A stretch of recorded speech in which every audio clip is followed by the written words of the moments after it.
अस्सलाम वालेकुम एवरीवन, क्या हाल चाल है आप सबके। और मैं दोबारा से आ गई हूँ पूरे 7 दिन के बाद। और ये ईद का दिन है और उसकी सहरी थी। सहरी कह रही हूँ, सुबह का वक्त है और इतना अच्छा मौसम था, तो मैंने कहा कि इसकी वीडियो बना लेती हूँ, अपनी यूट्यूब वीडियो में ऐड कर दूँगी। तो मेरी दोस्त ने मुझे काफ़ी मैसेज कर रही थी कि तुम्हें क्या हो जाता है, 2 मिनट बाद तुम गुम हो जाती हो। तो मैंने कहा यार, कभी तो मेरी कोई मसला हो जाता है, कभी यूनिवर्सिटी जाना पड़ जाता है, और कभी ये होता है कि काम करना पड़ जाता है, और कभी हमारा लैपटॉप ख़राब हो जाता है, और कभी हमारा माइक ख़राब हो जाता है। पता नहीं, ये चीज़ें मुझे लगता है साथ साथ ही हैं। और आसमान में इतने खूबसूरत रंग आ रहे थे, तो मैंने कहा कि इसको लाजमी कैप्चर करती हूँ। और मैंने अपने व्हाट्सएप पे भी लगाया था, तो मेरी दोस्त कह रही थी कि बहुत ही खूबसूरत लग रहा है। तो कहते हैं ना कि जो सुबह सुबह सूरज निकलता हुआ देखता है तो उसको नाकामी नहीं देखनी पड़ती। तो सुबह उठने के बहुत सारे फ़ायदे हैं। और हम जैसे लोग तो जो सोते हैं सुबह फजर की नमाज़ पढ़ के, अब सारी रात जागना है तो अच्छा नहीं लगता कि हम फजर से पढ़े बगैर ही सो जाएं। तो हम लोग लाज़मी पढ़ते हैं फ़जर। और आजकल मैं जॉब नहीं कर रही, तो मैंने पहले भी बताया था।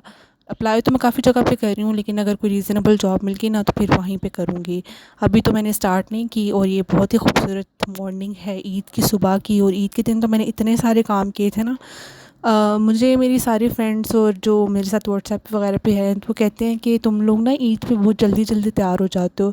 तो कहते हैं कि ईद की नमाज़ का बहुत ही सवाब मिलता है, तो हम लोग तो लाज़मी ईद की नमाज़ पढ़ते हैं, जो भी हो जाए। तो पहले नाश्ता करते हैं, तो रात को ही हमने बनाया हुआ होता है। तो जिसको किसी को बताते हैं ना कि हम लोग रात को ही बना लेते हैं 3-4 बजे तक, तो हम लोग ईद की नमाज़ पढ़ने के बाद ही फ़ौरन नाश्ता करते हैं। और उसके बाद तैयार होते हैं।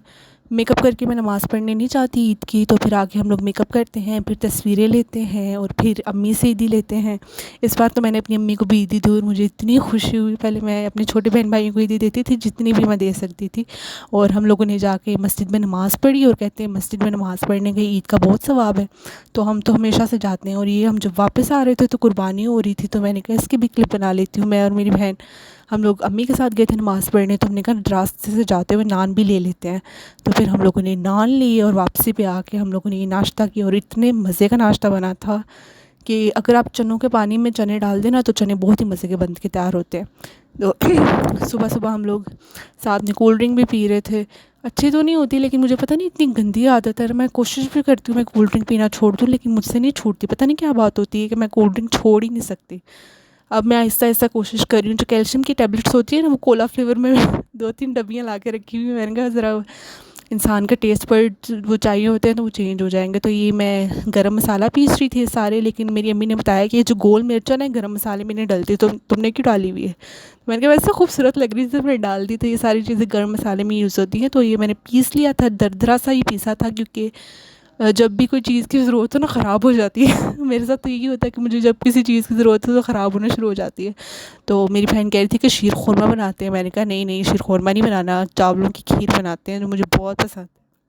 और मेरी बहन तो बनाती भी बहुत अच्छी है। तो फिर उसने 3 किलो ऑलपर्स के पैकेट्स होते हैं, वो लिए थे, तो उसने फिर बनाई इसकी, और इतने मज़े की बनी।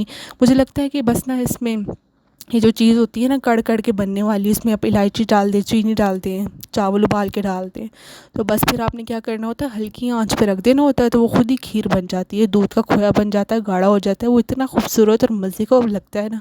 उसके बाद आप नट्स डाल लें। देखें जब दूध के अंदर चावल जाते हैं ना, तो वो मोटाई मोटाई दूध में आना शुरू हो जाती है, क्योंकि चावल का अंदर जो स्टार्च होता है ना, वो दूध में शामिल हो जाता है, और ऐसे खीर बहुत ही मज़े की बन के तैयार होती है। और आप लोगों ने अपने घरों में क्या क्या नाश्ते किए थे और क्या क्या बनाया था, मुझे कमेंट्स में लाजमी बताया करें। और जो जो मेरे चैनल को सब्सक्राइब करें, थैंक यू सो मच। और जो जो देखते हैं इनका बहुत बहुत शुक्रिया देखने के लिए।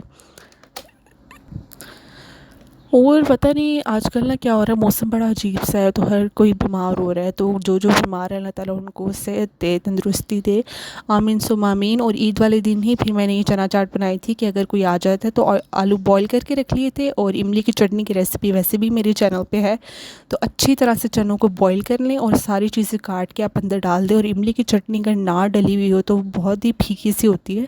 मैंने किसी के घर में खाई थी, सिर्फ उन्होंने उसमें चाट मसाला डाला हुआ था, तो वो बिल्कुल मतलब फीकी फीकी सी लग रही थी। जब तक इमली की चटनी ना डली हुई हो चाट में, तो उसका मज़ा ही नहीं आता। ये बचपन की याद ताज़ा हो जाती है कि जैसे ये चाट हम खाएं। तो ही मेरा भाई लेके जा रहा था बकरी को, जो हमने बकरा लिया था उसको ज़िबा कराने के लिए। तो ये उसकी वीडियो है और हमारी बेलें इतनी खूबसूरत लग रही हैं। मनी प्लांट है लेकिन इसमें मनी नहीं लगती। तो ईद वाले दिन तो हम इतना ख़ास कहीं बाहर नहीं गए थे, क्योंकि ईद वाला दिन बहुत बिज़ी होता है वैसे भी गोश्त वाली ईद का। तो फिर हम गए कचनार पार्क I8 में, और वहाँ पे हमने तस्वीरें ली। मेरी तो बिल्कुल सही नहीं आ रही थी, तो मैं तो बहुत एक ही तस्वीर या 2 तस्वीरें आई होंगी, तो मेरी बहनों ने तो तस्वीरें ली और इनकी बहुत अच्छी आ रही थी। ईद वाले दिन ना बहुत बिज़ी सा होता है, लेकिन हमारे इस्लामाबाद में ईद के मौसम ईद थी तो मौसम बहुत ही अच्छा था, और आजकल वैसे भी मौसम बहुत अच्छा है। और आजकल तो वैसे प्लेन्स जो है ना वो बहुत ट्रेंड में है, तो इतना खूबसूरत मेरी बहन ने ये दुपट्टा लिया था, और साथ में पिंक कलर के इनके कपड़े हैं, बहुत ही खूबसूरत लग रही थी। और इसने इतने ज़्यादा वहाँ जाके वीडियोस बनाई, मैंने कहा वाह तुम तो टिकटॉकर हो गई है, तुम फेमस हो गई हो। लेकिन इसके टिकटॉक पे नहीं बनाए थे, बस इसने व्हाट्सएप पे लगाई थी, क्योंकि टिकटॉक पे अकाउंट नहीं है। और आप लोगों की ईद कैसी गुजरी? हमारी तो बड़ी मज़े से गुजर गई, और इतना मौसम सुबह सुबह अच्छा हो रहा था ना। और मैं आपको बताऊं कि हम लोग गए थे 5-6 बजे यहाँ, ताकि कोई हो भी ना और हम आसानी से ना पिक्चर्स ले सकें जिस तरह भी हम चाहें, क्योंकि अगर ज़्यादा लोग हो ना तो वो लेते हुए भी पिक्चर शर्म ही आती है हमें तो, कि ज़्यादा इतने सारे लोग हैं, हम इनमें से कैसे पिक्चर लेंगे। तो फिर कोई था नहीं, 1-2 अंकल वॉक कर रहे थे, तो फिर हम ले ली तस्वीरें। और हम लोग रात को गए थे यहाँ पे मरकज़ में, क्योंकि हम लोगों ने कुछ खाना था। उसके बाद हम लोग यहाँ पे गए तहज़ीब की आइसक्रीम ऑर्डर करने, लेकिन यहाँ पे बहुत रश था, तो फिर हम लोग दोबारा शाहीन पे गए, और शाहीन पे जाकर हम लोगों ने वहाँ से कुल्फ़ा आइसक्रीम ले ली और घर जाके खा ली थी। और हमारी ऐसे ही ईद गुज़र गई, और मुझे लगता है ऐसे ही गुज़रती है हर ईद, अगर आप रिश्तेदारों के घर ना जाना हो आप लोगों ने, क्योंकि हमारे यहाँ इतने रहते भी नहीं हैं, सारे पंजाब साइड पे रहते हैं, लाहौर में, शेखुपुरा में, फैसलाबाद में। तो यहाँ इतने कोई रहते नहीं है। और जो मेरी बहन है वो सऊदीया में रहती है, तो वो हमारी तो बस फ़ोन पे ईद गुज़रती है। तो हम लोग कोशिश करते हैं कि हम लोग कहीं चले जाएँ तो हमारी ईद अच्छी हो जाए, या तो हम मरकज़ चले जाते हैं, कुछ अच्छा खा लेते हैं। तो वहाँ पे हमने पिज़्ज़ा ऑर्डर किया था, विंग्स ऑर्डर किए थे, बर्गर था और फ्राइज़ थी, और ये काफ़ी मज़े के थे। और बिल आई थिंक 2200 समथिंग बना था, और इसके साथ हम लोगों ने स्प्राइट ऑर्डर की थी। और इतने मज़े की चीज़ें थी सारी, मतलब ये वाला केक इनका बहुत मज़े का होता है। इसकी क्रस्ट के अंदर ना इन्होंने सीख कबाब डाला हुआ होता है, तो वो देखने में मतलब खाने में इतना मज़े का लगता है। जब मैं खा रही थी मुझे नहीं पता था, लेकिन जब मैंने क्रस्ट खोल के देखा ना, मैंने कहा ओ ये तो इतना मज़े का है, इसके टेस्ट कौन सा आ रहा है, तो वो ये कबाब का था। तो जब हम तहज़ीब में जा रहे थे तो मैंने कहा ये इन्होंने भी अपनी ना आइसक्रीम वगैरह की रेट्स बढ़ा दी हैं, और लेयर्स पे हम जाएँ तो वहाँ पे भी उन्होंने अपने केक्स के जो 1000 का था ना पहले, वो 1300 का किया हुआ है। तो हर जगह ही महंगाई है। तो उसके बाद हम लोगों ने बनाई थी कलेजी। कलेजी के लिए तो हम लोग बिल्कुल वो सिंपल मसाले जो घर में इस्तेमाल होते हैं, तो अगर ग्राइंड करना हो तो मेरी अम्मी पहले कहती हैं कि थोड़ा सा ना सौते कर लो ऑयल के अंदर सारी चीज़ों को, टमाटर, मिर्चें, प्याज डाल के, और लहसुन अदरक भी डाल के मैंने ऑयल में सौते कर लिया था। उसके बाद मैंने इनको ग्राइंड कर लिया था, ताकि मुंह में प्याज आता वो बिल्कुल भी मेरे घर में किसी को अच्छा नहीं लगता। तो उसके बाद ये बेसिक से मसाले हैं जो मैंने अंदर डाले थे, हल्दी, ज़ीरा, नमक, और ये काली मिर्च साबुत डाली थी। और ये फेफड़े और कलेजी दोनों ही है। इसका साइज़ आपको बड़ा इसलिए लग रहा है क्योंकि ये जब पक जाती है ना तो ये छोटे साइज़ में हो जाती है। तो उसके ऊपर फिर बाद में दही डाला था, और ये पहले तो मैंने नॉन स्टिक ये बर्तन में डाला, उसके बाद मैंने इसको खुले पैन में डाल दिया था, ताकि इसका पानी जो है ना वो अच्छी तरह से हो जाए, खुश्क हो जाए। तो गोल लाल मिर्च जो होती है वो भी मैंने डाली थी, और पानी मैंने 1 गिलास और आधा गिलास जो पानी पीने का गिलास होता है ना वो डाला था। और इसकी खुशबू मतलब बदबू जो होती है, स्मेल होती है, हर गोश्त में होती है, तो वो ख़त्म करने के लिए मैंने 1 कप जो होता है दूध डाल दिया था पकाने से पहले कलेजी के अंदर, और प्याज पीस के डाल दिया था, और 15-20 मिनट उसको उसके अंदर रखा तो वो उसकी स्मेल ख़त्म हो गई थी। और उसको आपने अच्छी तरह से धो लेना है, खून सारा कलेजी का होकर ऊपर आ जाएगा। ये मैंने यूट्यूब पे किसी का देखा था। उसके बाद मैंने दूसरे बर्तन में इसको उल्टाया, ताकि कलेजी पे जो सारा पानी है ना वो खुश्क हो जाए, क्योंकि हमें शोरबे वाली कलेजी नहीं चाहिए, होती नहीं है शोरबे वाली कलेजी, मसाले वाली कलेजी होती है।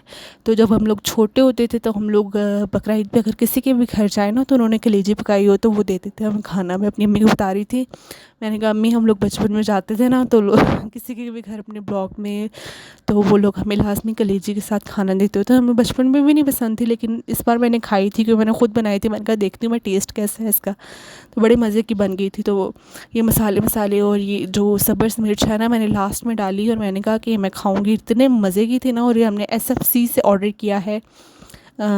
किया था ये बर्गर, और इतने मज़े का लग रहा था। और मेरी बहन ने फरमाइश की कि चलो तुम लोग रोज़ वॉक करने जाते हो ना सुबह, तो मुझे कोयटा होटल से ला के देना चीज़ चिकन पराठा। तो ये छोटा सा पराठा होता है, लेकिन 200 इसकी प्राइस है। ये घर में भी बन सकता है, तो मैं सोच रही थी हम घर में बनाया करेंगे, क्योंकि आजकल महंगाई बहुत ही ज़्यादा हो गई है। तो मुझे कह रहे थे कि हमारा 24 आवर्स खुला रहता है, जहाँ भी कोयटा कैफ़े हो ना वो 24 आवर्स ही खुले रहते हैं। तो ये वैसे बड़ी सहूलत है कि अगर कोई मेहमान आ जाए बेवक्त का, तो आप लोग यहाँ से ना लेकर चीज़ें उनको दे सकते हैं। और ये सारा इनका मेन्यू था। इनकी चीज़ें तो कुछ सस्ती थी, कुछ जैसे मेन्यू में लिखी हुई थी वो पुरानी हो गई थी, तो 20-40 रुपीज़ उन्होंने हर चीज़ पे ना बढ़ाए हुए हैं। तो चने होते हैं इनके पास, डिफरेंट पराठे होते हैं, पिज़्ज़ा पराठा होता है, ये सारी चीज़ें होती हैं। तो ये लोग अपनी सर्विसेज देते हैं 24 आवर्स। तो मुझे लगता है कि अब ब्लॉग ख़त्म होने वाला है, तो चले अल्लाह हाफ़िज़, थैंक यू सो मच।